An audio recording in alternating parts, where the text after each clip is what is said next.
Hi అండి, అందరికీ good morning. ఈరోజు మన టిఫిన్ అండి, స్పెషలే నాకు తెలిసి. అయితే చూడండి, వామన్నం చేస్తున్నాను. యాక్చువల్గా రాత్రి బాబు అన్నం తినలేదు, అది మిగిలిపోయింది. దోశలు వేయచ్చు, దోశపిండి ఉంది, బట్ వామన్నం చేద్దాం. అప్పుడప్పుడు వామన్నం చేస్తే మా పిల్లలకు కూడా బాగా ఇష్టం అనమాట. ఇదిగోండి, అన్నం ఇలా చిరిపేసి పెట్టాను. అలాగే దీంట్లో కావాల్సినవి ఏంటంటే ఎల్లుల్లిపాయలు ఒలిచేసుకోవాలి, ఉల్లిపాయలు, పచ్చిమిరపకాయలు, కరివేపాకు, శనగపప్పు, మినప్పప్పు, ఆవాలు వేసి అలాగే వాము వేస్తాను. చూడండి ఒకసారి. శనగపప్పు, ఆయిల్ వేడెక్కింది, మినప్పప్పు, జస్ట్ ఆవాలు, ఎల్లుల్లిపాయలు. ఇంట్లో ఇంకేంటి మీరు చేయకూడదు.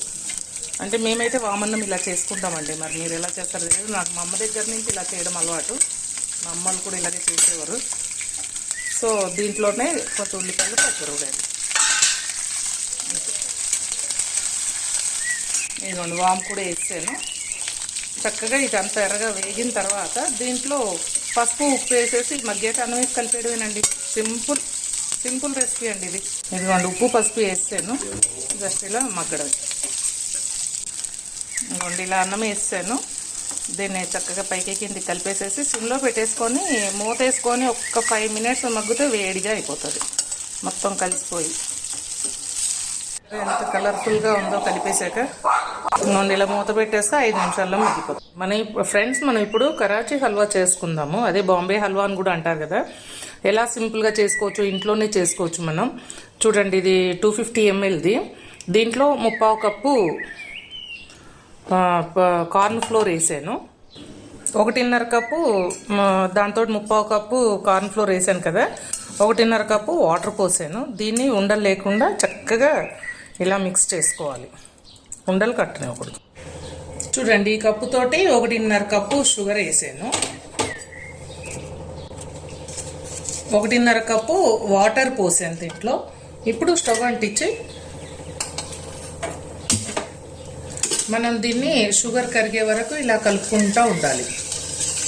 కలుపుతూనే ఉండాలండి, దీన్ని ఎక్కడ స్కిప్ చేయకూడదు.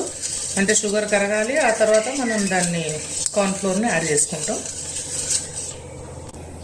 మీకు ఈ వెజల్స్ గురించి చెప్తున్నాను కదా, నిన్న దాంట్లో మీకు నేను చిన్న కళాయి గురించి చెప్పాను, బెండకాయ ఫ్రై చేస్తా.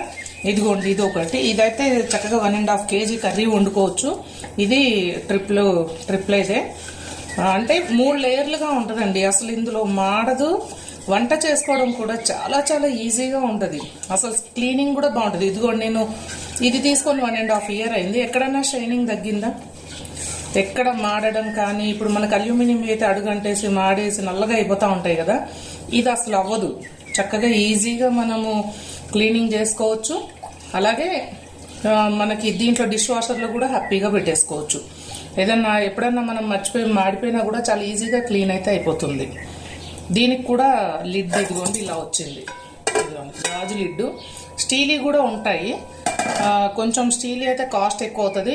ఇది అరౌండ్ వచ్చేసరికి 3000 కానీ 3200 అలా అయ్యింది తీసుకున్నప్పుడు. దీని కొంచెం సెట్ కింద తీసుకున్నాను. చూడండి, ఇలా మరగాలి. అంటే మరుగుతూ ఉండాలి, పాకం రావాల్సిన అవసరం లేదు. పంచదార కరిగితే సరిపోతుంది. ఇప్పుడు మనం ఈ మరుగుతున్నప్పుడు మనం పిండిని కలిపి పెట్టుకున్నాం కదా, దాన్ని యాడ్ చేసేసుకోవాలి. ఉండలు లేకుండా చక్కగా జాగ్రత్తగా కలిపేసుకోవాలి. కార్న్ ఫ్లోర్ పోసేస్తున్నాను. ఇంకా కార్న్ ఫ్లోర్ పోసిన తర్వాత అస్సలు ఆపకుండా కలుపుతానే ఉండాలి. హైలో పెట్టేసుకొని కలుపుకోండి ముందు. తర్వాత కాస్త చిక్కబడ్డ తర్వాత సిమ్లో పెట్టుకోవచ్చు.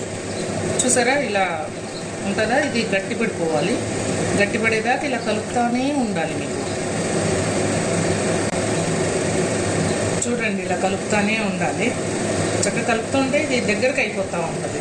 ఇది చాలా ఈజీగా చేసుకోవచ్చు. మనము పిల్లలకి స్వీట్ కావాలి అని అనుకున్నప్పుడు బయట కొనడం కన్నాను మనకి తక్కువ కాస్ట్లోనే అయిపోతుంది. ఈజీగా చేసేసుకోవచ్చు కూడా.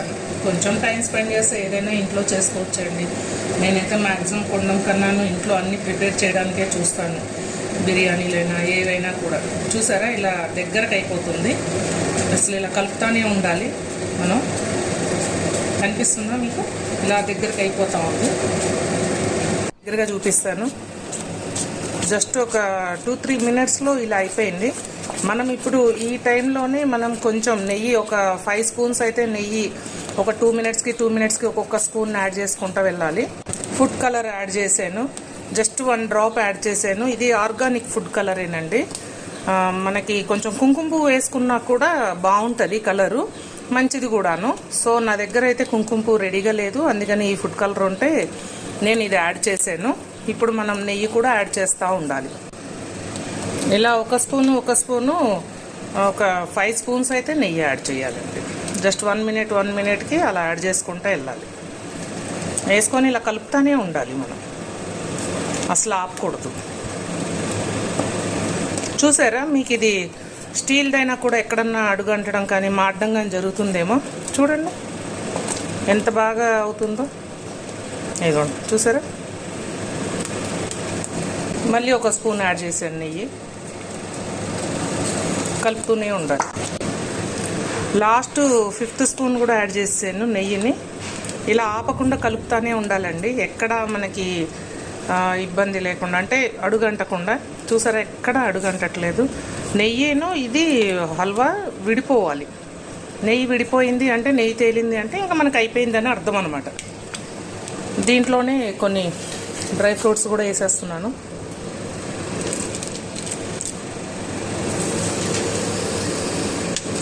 బాదాము, జీడిపప్పులు, పుచ్చపప్పులు వేసాను నేను.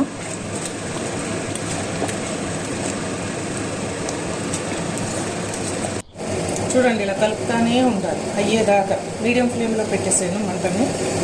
ఇంకా మనకి ఇది విడిపోవాలి, దీని నుంచి కళాయి నుంచి సపరేట్ అయిపోవాలి. అయిపోతే మనకు అయిపోయినట్టే. ఇంకా చూసారా, మంచి కలరు బాగుంది కదా.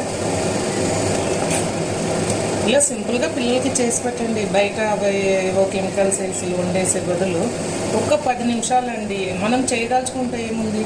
ఇప్పుడు నేను ఆఫీస్ నుంచి వచ్చాను, నా వర్క్ బయట ఉంటే వర్క్ కూడా చేసుకొని వచ్చేసాను అనమాట. వచ్చి ఇది చేస్తున్నాను నేను.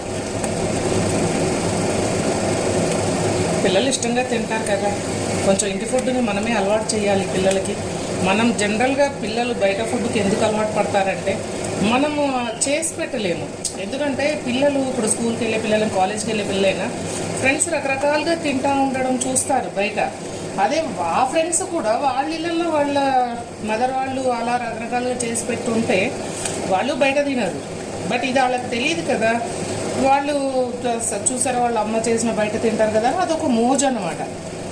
అలా కాకుండాను మన పిల్లలకి ఏం కావాలో, వాళ్ళు బయట ఏం తిందాం అనుకుంటున్నారో అవన్నీ మనం కూడా ఇంట్లోనే ట్రై చేయొచ్చు. సింపుల్ పదార్థాలతోటి సింపుల్గా వెరైటీగా కొన్ని చేయొచ్చు. నేనైతే అలా ఆలోచిస్తాను. నేను పిల్లలు అన్నానని చాలా చిన్నపిల్లలు అనుకోకండి. చెప్పాను మీకు చాలాసార్లు చెప్తున్నాను. నా కొడుకు 26 ఇయర్స్ ఉంటాడు, 27 ఇయర్స్ ఉంటాడు.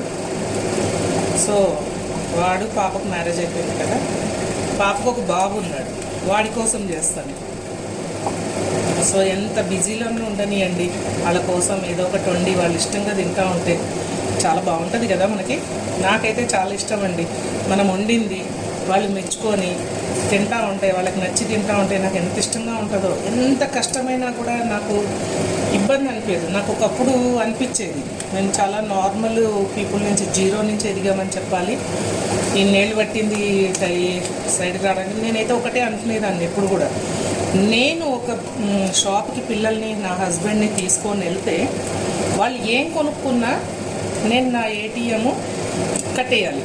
నా ఏటీఎం వాళ్ళకి ఇచ్చేసి మీరు ఏం కొనుక్కోండి అని అడగకుండా, వాళ్ళని ఏమీ అంటే మీరు ఇదెందుకు కొనుక్కున్నారు, అదెందుకు కొనుక్కున్నారు అని అనకుండా నేను వాళ్ళకి ఆ బిల్స్ కట్టగలగాలి. ఎప్పుడు నా డ్రీమ్ ఇదే ఉండేదండి. దేవుడి దయ వల్ల నేను నా ప్రొఫెషన్లో నేను చాలా సక్సెస్ చూశాను. దానివల్ల మనీని కూడా చూశాను. పిల్లలు కూడా మంచిగా చదువుకున్నారండి. వాళ్ళకి కావాల్సినవన్నీ నెరవేర్చాను. ఎందుకంటే నేను చాలా చిన్నప్పుడు చాలా మిస్ అయ్యాను. నేను ఏదేదైతే మిస్ అయ్యాను, నా పిల్లలకి అన్నీ చేయాలనుకున్నాను. మ్యాక్సిమం చేస్తాను, ఇంకా చేస్తూనే ఉంటాను. నాలో ఏం శక్తి అయితే పోలేదు కదా. ఇంకా బోల్డ్ అంతా ఉన్నది. ఇప్పుడు మళ్ళీ మనం సెకండ్ది కూడా స్టార్ట్ చేస్తున్నాము.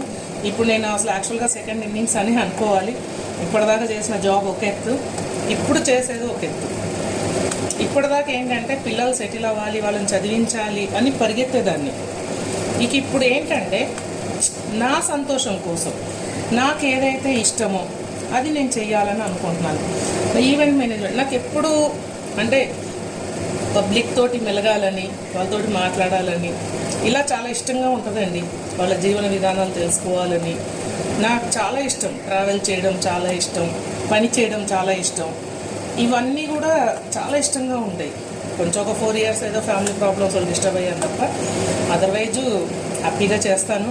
అసలు అలసిపోకుండా చెయ్యాలి అనేది నా కోరిక. మార్నింగ్ లేసి నైట్ వరకు 1 minute కూడా వేస్ట్ చేయకుండా చెయ్యాలి అనేది నా కోరిక. నేను ఎప్పుడు అలానే ఉండాలని ఆలోచిస్తానండి. మీరైతే ఎలా ఉంటారు? మీరేమో ఆలోచిస్తున్నారు నాకు ఒకసారి కామెంట్ చేయండి.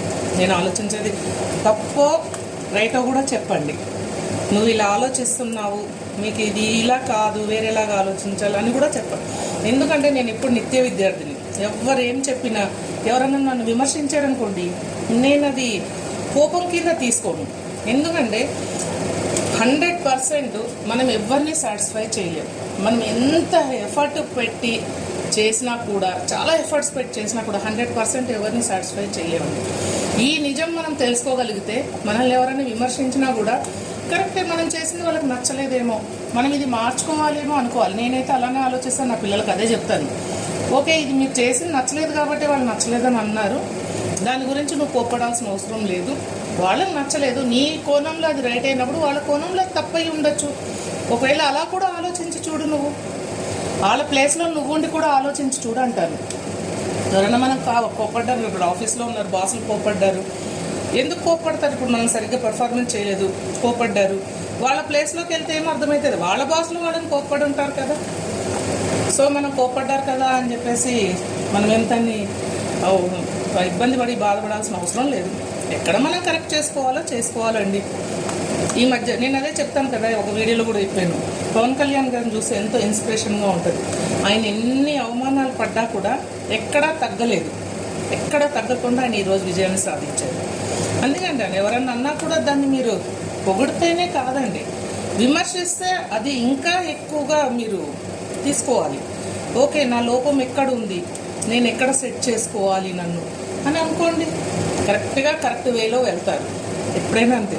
నేను చాలామంది యూట్యూబర్స్ చూస్తాను, మీరు అన్నారు అని చాలామంది ఇట్లా మీరు ఇలా విమర్శించారు అని చెప్పి వాళ్ళకి గట్టిగా సమాధానాలు చెప్తున్నారు. వదిలేయాలండి. అట్లాంటి ఎంతమంది కానీ మనం సమాధానం చెప్తాము. మన మాటలు నచ్చిన వాళ్ళు ఉన్నారు, మనం నచ్చిన వాళ్ళు మనకు ఉన్నారు. వదిలేయండి. సరే, ఎంత బాగా అయిపోయిందో చూడండి. ఇక బుడగలు వచ్చేస్తుంది, ఇంకా అయిపోతుంది అనమాట. ఇంకొక 1 minute తిప్పేసి మనం ప్లేట్లోకి సర్దేద్దాం. మనం ఒక బౌల్లోకి ఇలా అడుగు నెయ్యి రాసేసి కొన్ని డ్రై ఫ్రూట్స్ అయితే వేసాను. ఈ వెజల్స్ మాత్రం ఒకటి నాకు ప్రాబ్లం ఉంది సార్, చాలా వెయిట్ ఉంటాయండి. ఒక్కొక్కటి చాలా వెయిట్ ఉంటుంది. అంటే నేను జనరల్గా నాకు పట్కార్లతో ఆడితోటి పట్టుకోవడం అలవాటు. ఎప్పుడు కూడా నా మసిగొడ్లు అలవాటు ఉండదు, నా క్లాత్స్ తోటి ఇట్లాంటి అలవాటు. వీటితోటి మాత్రం వీటిని పట్టలేమన్నమాట. కంపల్సరీ క్లాత్ తోటే తీయాలి వీటిని. హ్యాండిల్స్ ఉన్నాయి కూడా ఉంటాయండి.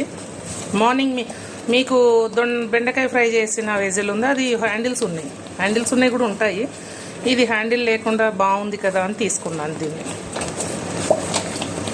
చూడండి, ఇలా సర్దిసాను. చూడండి, ఎక్కడైనా అడుగంటిందేమో. ఇది ఏం లేదు కదా, చక్కగా అయిపోద్దండి. మీకు అఫోర్డబుల్ అయితే మీరు కొనుక్కోగలిగితే మాత్రం కొనుక్కోండి. ఇంట్లోకి సేఫ్, అందరి ఆరోగ్యాలు కూడా సేఫ్. దానివల్ల అల్యూమినియం వాడక్కర్లేదు కదా. ఇదిగోండి, ఇది ఒక 2 hours చల్లారిన తర్వాత కట్ చేద్దాం. మన హల్వా రెడీ అయిపోయింది. చక్కగా ఇలా కట్ చేసేసుకొని ముక్కల కింద